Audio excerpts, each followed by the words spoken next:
That's when I first met Coco Montrese. She showed up there, and I think all of these girls that recognize me who have been on Drag Race or something, it's because they came through like on a tour, and they just said, "We got to show you what makes DC interesting. Go look at the cock here." And there's that one motherfucker that flips around, spreading his whole asshole, showing up to Jesus Christ. You know what I mean? And they would come in and wait, is that person sitting at home being like? Is he talking about me? Yes. Damn! Yeah. Well, it's funny because like I'll hear them talking about these sorts of things like, oh, I know secrets. Oh, DC's wild because they have this stuff, and I know who they're talking about, and it's pretty cool. But yeah, it's pretty wild. It was my introduction, really. Like I think the more uncomfortable thing is being clothed for me because you got to bring more to the table. You know, it's like I had to become an acrobat because I didn't feel like just swinging dick was enough. I guess it was, but I didn't know at the time. But yeah, that was fun, and it was really disgusting. The customers would come up, not always men, it was men, women, whatever. Like everybody would always come up with their stupid glasses, and we'd be standing up in a bar or like in a tangible position. What do you mean their stupid glasses? Like their bachelorette glasses? Oh, those glasses. I thought you meant they were all wearing wacky bachelorette glasses. Well, okay. they're doing that too. But so anyway, so they would hold this glass up, and I'm showing you Sonique. Look at how beautiful she is. And they'd hold it up and they'd be like, "Stir it, man, stir it with your dick," because they'd be hanging down. Yeah, and some of them would just go ahead and bloop, because it's like, you know, get your gonorrhea right in the glass. Wow. Now, we worked in nightlife for years and spent many years with strippers as our very good friends, and I don't think I've ever seen anyone stir the drink with the dick. I definitely have. I've also seen foreskin shots. Flu shots. Oh. Moving on, back to... One more. Wait, no, Eddie's like, wait, this is a story to tell. This is one. When I think about my whole time at Secrets, it was wonderful. I had a great time. God rest their soul. Ziegfeld Secret, it's closed during COVID. They closed for good. But there was this one night, there was this man, and I'm not gonna fetish shame anyone, but he loved his boys fully nude. But well, you know, we collected our money in our socks, and it made us all uncomfortable to remove the socks, because then the money went everywhere. So he would pay extra. He would tip you a whole lot more. Keep the 20s going, baby, if you took your socks and shoes off. So this man would do that, and I got a little bit of a reputation one night after, you know, it had been like a Saturday, and he stayed all the way until closing. And this guy that looked like Jeffrey Rush walked up to me, and he was telling me that I looked like his son or something. And this creepy guy, he had also said, "Hey, you know what? If you just take off your socks and shoes, we'll make it worth your while, you know." And so I'm catering to him by taking them off, and I'm standing there fully nude. He's enjoying this. I look vulnerable, you know. And he's watching me, and he's salivating and all this stuff. You can see his little eyes peering at me. And I'm talking to the guy that looks like Jeffrey Rush over here. And then he starts to approach little by little because he's not I'm not paying attention to him. And then he starts to touch my foot, and he lifts it up a little bit. And I am doing full splits every night there, you know. And if I could stand up, I could show you the position that I'm in. But it was like a whole, you know, situation where my foot ended up here, and then slid into his mouth. And this guy's sucking my whole foot while he's huffing the poppers, and the guy across from him, looking like Jeffrey Rush, is telling me about his relatives or something. So, but the money's still coming, so I'm not complaining. Anyway, cut to, my manager comes off, and so they don't disrupt anything. The guy would just flash a light in your face and then carry on. And you're like, okay, gotta go, end of the night. And so I drop down, I'm like, sorry guys, gotta go. You know, it was awkward anyway. So I run backstage, and I'm packing up my shit. Come out, and the guy's laid out. That guy that was huffing the poppers and sucking on my feet, totally he had a heart attack. Yeah. Wow. Yes, and that was the last time I saw him. So everybody thought that my foot killed him. Eddie Danger. There's a reason why the last name is Danger. The feet are gonna kill you, right? So anyway. For an exclusive audio version of our show, because you're gonna wanna have to go back and listen carefully to all the many layers and tangents that Eddie Danger has taken us on today, you're gonna wanna go to patreon.com/HeyQweenTV, where you can also find exclusive stuff that we could not show in the show today. And you know, if you've seen the rest of the show, that's a lot of stuff. So make sure you go to patreon.com/HeyQweenTV. All right, Eddie, we're going to play one more quick little game with you because you've had so many looks and you've given so many performances. You were crucified, you said, you were Mickey Mouse. I want to show you some danger looks and you're going to tell us whether they are a go-go, meaning you like it, you were happy with it, and you still wear it, or whether it was a no-no and you want to say, what was I thinking wearing those outfits? Yeah. This is a little game of go-go or no-no. All right, Eddie, first look, go-go or no-no?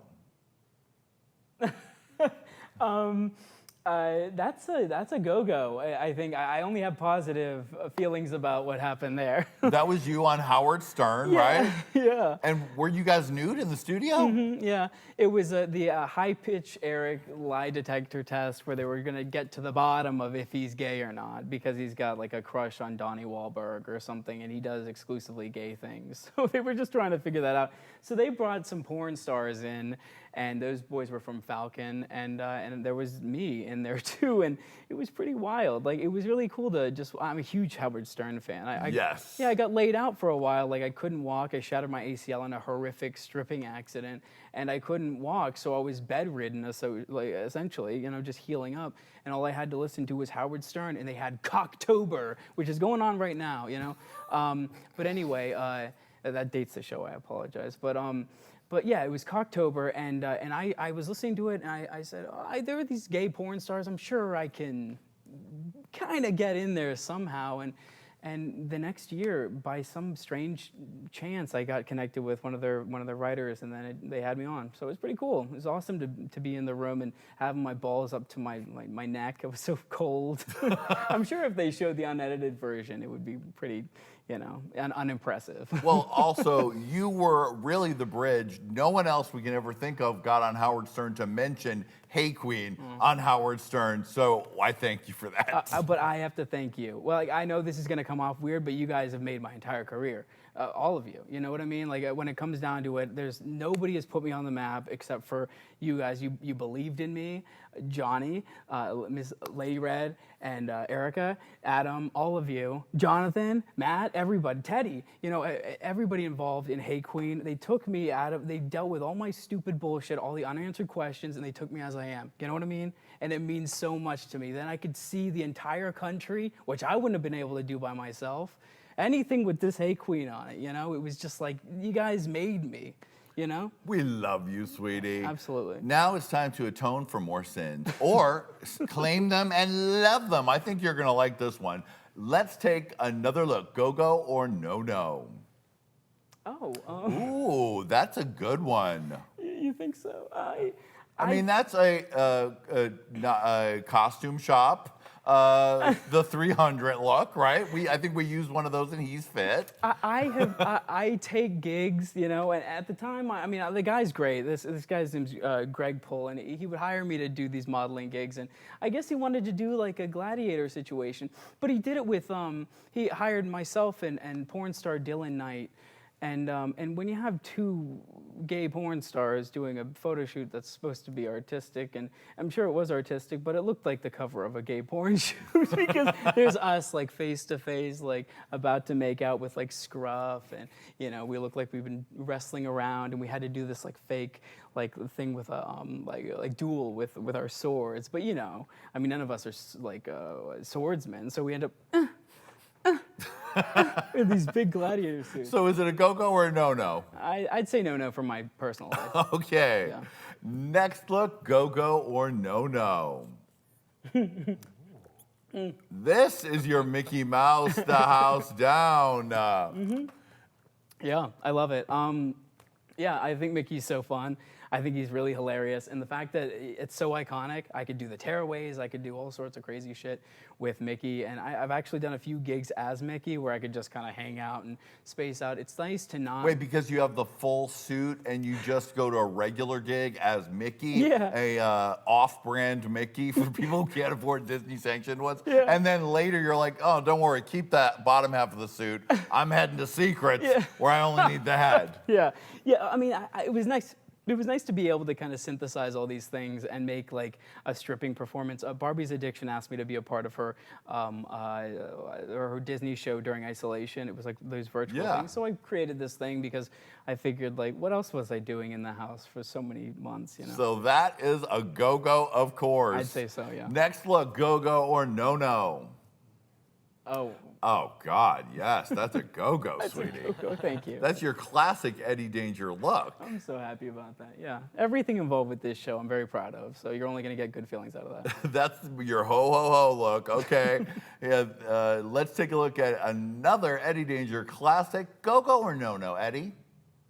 Oh, Oh, my. Is there a go-go Amy panty? So I'm doing a Freddy Krueger in this picture, and it was like that specific shot was for a PrEP advocacy organization, and they wanted to make some jokes about how spooky, you know, safe sex shouldn't be or something. I don't know, but it was fun. Would you do Freddy Krueger again? Is that a go-go or no-no? I think I've aged a little bit, and I have to kind of cater my looks to what I look like now. And I don't really know if I'd really be able to pull off a Freddy Krueger. You know, it's like as you progress through life, maybe putting on a fox tail and fox ears isn't the move when you get into your 30s, you know? Or maybe you could finesse it to make it look a little more butch. It just doesn't look right on me anymore. I mean, if Freddy Krueger had looked like that, Nightmare on Elm Street would have been very different, right, Adam? You've got much better skin than Freddy, for sure. Hardly. Okay, next look, go-go or no-no? Oh, yeah. Oh, my. We just got demonetized from YouTube. Great. The astronauty on skates. I had such a great time on roller skates. That was actually like a night when we had Willem in the DC Eagle, and it was really cool. The DC Eagle, if anybody's ever gone, it's closed now too. DC's a mess, but yeah, it's a huge warehouse where all this fuckery goes down. It was so fun.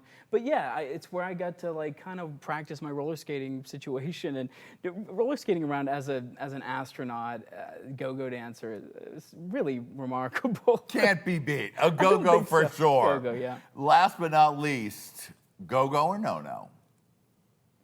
Oh, I would say no again.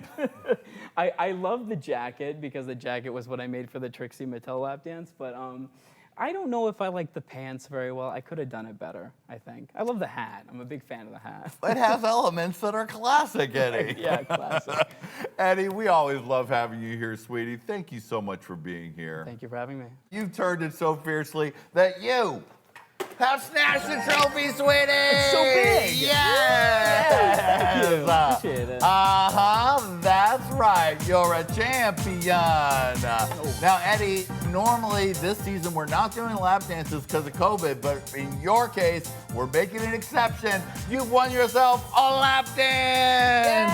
Yay! Wow! The other Eddie Danger's here to dance for you. Yeah, Wow, if this show wasn't weird, it is now, honey. Yeah. Oh, wait a minute. Oh, yes. Oh, my God. Oh, my goodness. Jeez.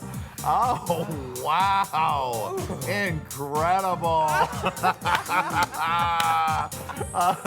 Thank you to Eddie Danger. Thank you to Little Eddie. Thank you to Erickatoure, Adam Joseph. Now, Eddie is going to stick around and spill the tea on all the queens he's worked with on Look at Her. So you don't want to miss that. And we'll see you next time on Hey Qween. Bye, baby. Oh, keep making out with the puppet, Eddie. Yeah.